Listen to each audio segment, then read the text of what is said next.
CIST, le nouveau jeu événement de M6.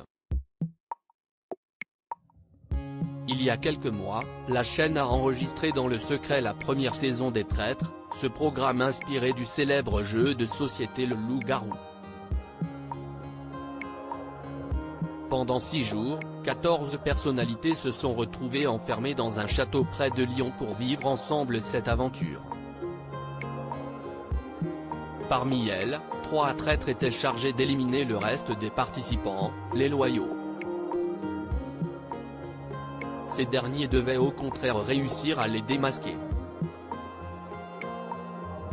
À la fin de la compétition, seule une personnalité remportera les lingots convoités au profit d'une association de son choix.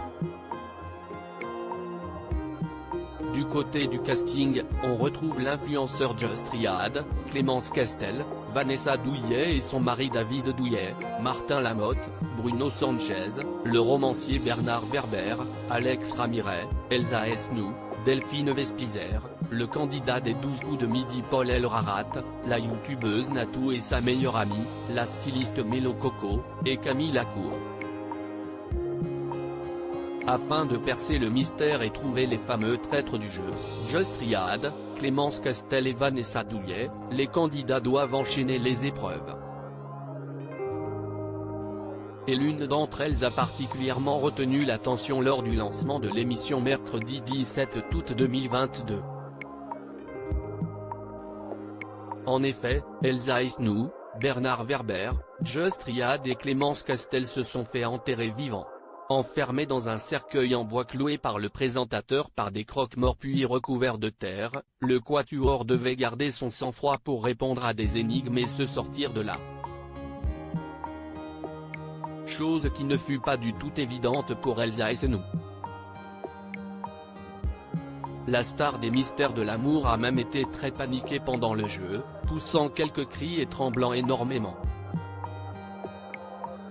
Je ne peux pas, je crève, ceste directement. CIST, ma phobie numéro 1. Je ne peux même pas imaginer le faire, confiait-elle juste avant de partir sous terre. Ils ne sont pas un peu malades de faire ça?